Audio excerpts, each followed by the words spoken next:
Hello, everyone. Thank you so much for joining us today. We're really excited to have today's Instagram Live chat with Alex from Pursuing Fatherhood about male factor infertility. Between social beliefs to the ways traditional medicine has been taught, women are usually treated as the cause of infertility in relationships. And increasing research shows that this is actually not the case. And 1 out of 8 couples who have trouble conceiving after 1 year of unprotected sex, with 1/3 of the cause being attributed to women, and 1/3 being attributed to unknown causes, and 1/3 being attributed to men. So male factor infertility is actually continuing to rise, and it's an avenue that more couples should consider during their journey of trying to conceive. Such was the case for Alex and his wife, Laurin. And Alex and Laurin had a lot of struggle in their journey as they uncovered Alex's azoospermia. We are so glad today Alex is willing to share his inspirational story with us, and we hope that it can be a useful resource for many couples who are having trouble conceiving. So I saw...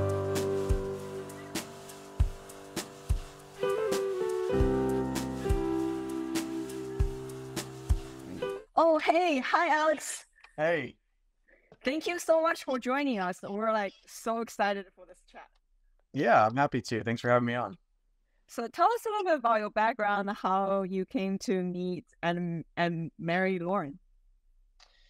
Yeah, we met in high school. So yeah, I moved and I was the new kid at school. It was the first day of school, first class actually that morning, and I had same class as Lauren. So within a couple days we were talking, and within a few weeks we were officially, boyfriend and girlfriend, and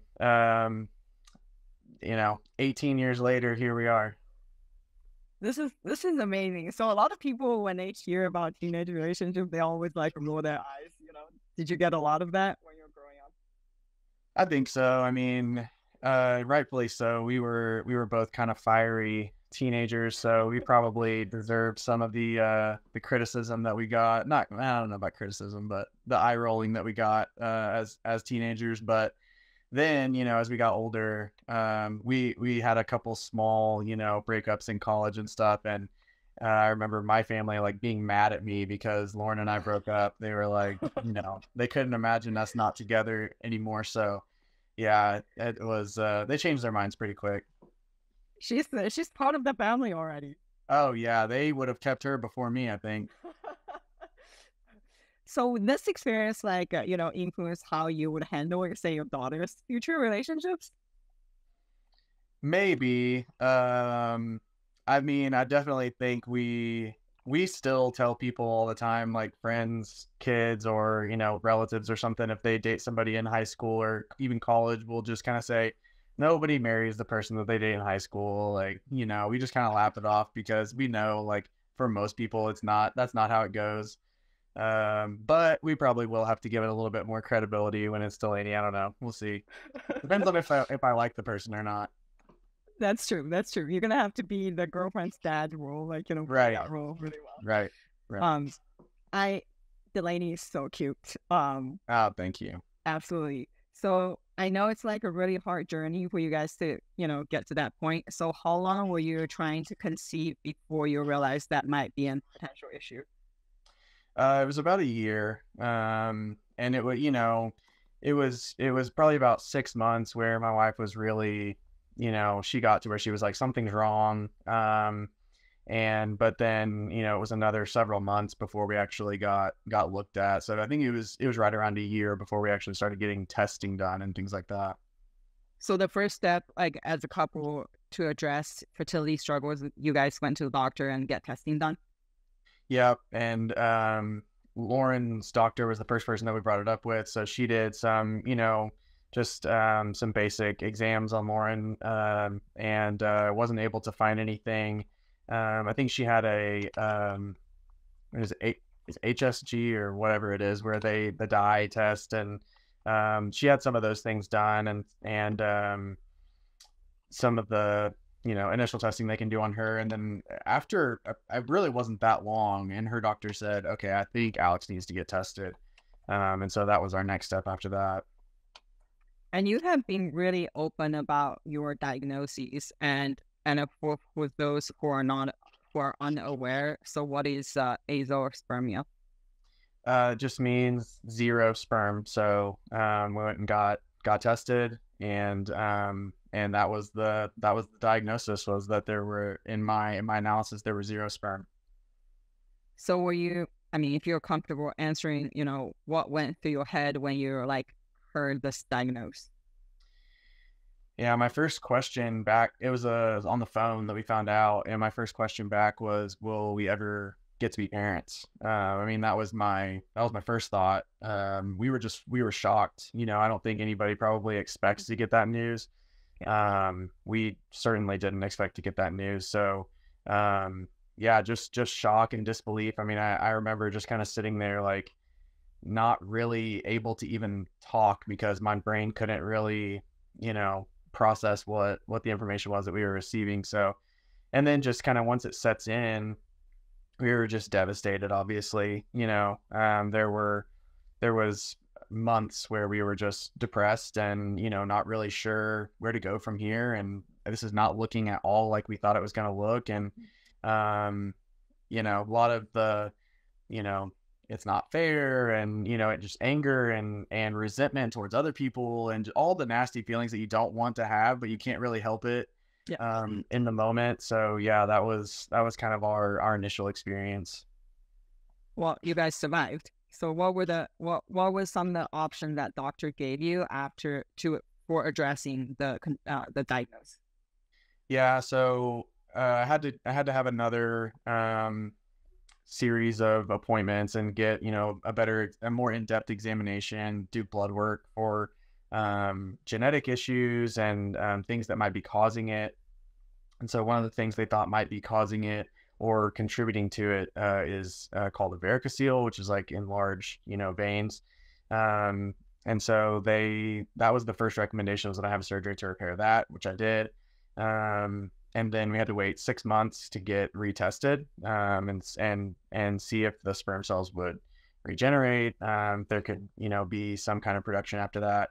So we waited after that surgery, and there was no change. There was still no sperm after that. So then after that, the only other really medical option that was laid out in front of us was to have a microtesty, or a surgical sperm retrieval, where they actually go in and remove, testicular tissue, and try to locate with a microscope, try to locate sperm cells in there.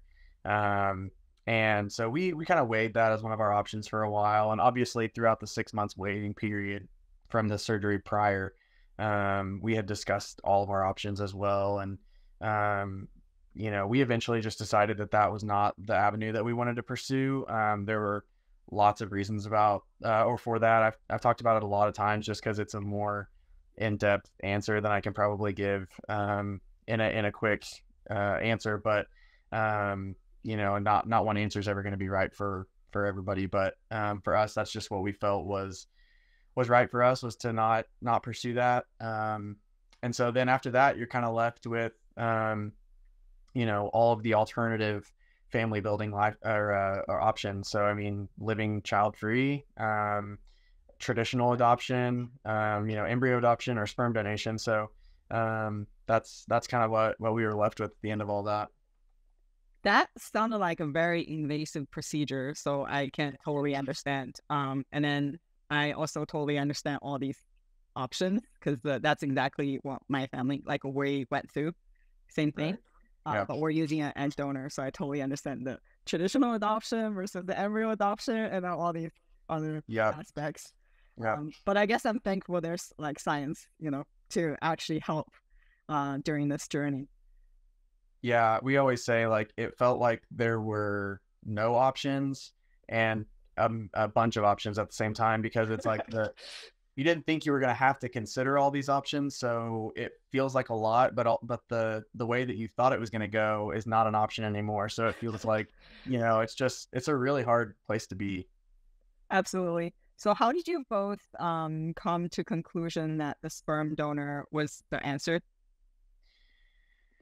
We put a lot of thought into it and spent a lot of time really trying to process everything, weigh our options. We went to counseling, we talked with each other a lot, and to family and friends and things, and just tried to weigh everything out.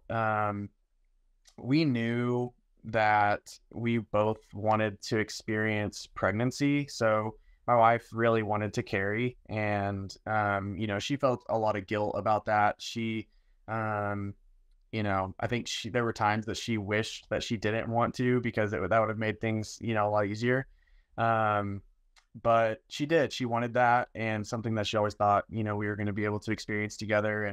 And I wanted that too, honestly, probably just as much as her. I wanted all the things that came along with that, and just the, newborn phases, and just all of those things that you think you're going to get.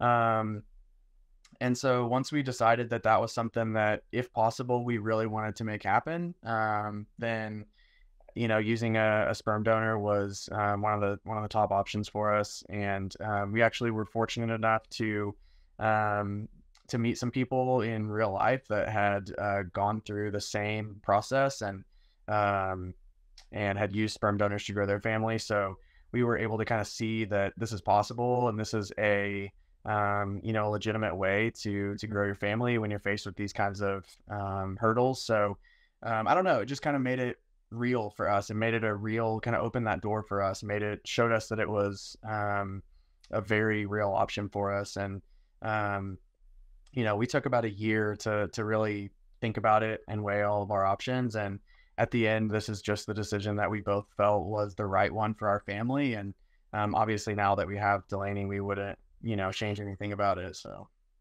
So what was the process of choosing the sperm donor like? I hated it. Um, it it was very stressful. It's a huge decision, and I am very fortunate that we had as many options as we did, because I'm a pretty, typical looking white male that, a lot of the donors, are going to fall into the more general, descriptors, that fit me. So, but that also meant that we had a lot to choose from, and it was hard to kind of whittle it down. And like I said, it's a huge decision. So I was hugely critical of everybody. Any little thing that I could find a reason to throw them out, I would. Um, and so, yeah, it was tough. And I was still dealing with a lot of the grief and, anger and things like that. And so that makes it hard too, because then Yeah. you're, I think I was projecting onto these donors, a lot of the grief that I was still trying to process too. So, but I'm kind of a data nerd a little bit, so I made a big spreadsheet, and we just kind of laid out all the things that were important to us, and kind of started ranking people, based on what we felt were the most important characteristics and attributes, health, and education, and some of those types of things. And so we really did. We put a lot into it. I mean, we just felt like it was the least we could do for our hopeful future children, to make the best decision that we can for them. You're choosing someone to provide half the DNA for the child that you're going to raise. And so, yeah, I always say, like, everybody dismisses and like forgives all of their own personal flaws. But then, like, when I can choose someone else, like, I'm as critical as I can be. So anyway, it was a tough process. I did not enjoy it at all, to be honest. But it was something that we just kind of worked through and figured out, and made the best decision that we could. Now that you have gone through this process, what advice can you give it to males who are, feeling uneasy about this process, whether it's jealousy or animosity towards a sperm donor? As far as feeling towards the donor in that way, it's hard. It's like I said, there's so much grief wrapped up in it, and I think a lot of times, initially I was kind of having those feelings too, but it's because I was still dealing with the grief Great. of, losing my own, genetics and not being able to pass that on. And Laurin honestly had those same feelings too. Like since we were 16, we kind of you've been together and you kind of start talking about what this is going to look like, and everybody dreams of like the half you half me kind of situation when it comes to having children, and that wasn't our story. So it's hard to get over that, and I think it just kind of took a little bit of a mindset shift for me, to be able to go like, this person is providing, like I said, half the DNA to make Delaney, and especially looking back now, like if Delaney had half of my DNA, she wouldn't be Delaney, and I can't even fathom a world where she doesn't exist in our lives. So I think it just kind of, it's coming to terms with all the things that you've gone through and lost, and just coming to accept that this is, there's a third person involved in making the child that you're hoping to have, and you've got to be okay with it to move forward. And thankfully, we got to the place where we were. That's just incredible. So it's one thing to like go through the process of having a baby. It's another thing to have the baby in your arms. So what was the first thing that went through your head when you first held Delaney? uh Love. I mean, you know it was a long time coming. Obviously, it took a lot to get to that point, and I felt like everything we had been doing for 4 years by the time she was born, 4 years up to that point, we had been working towards this, and it's like every step that we took in those 4 years led to her.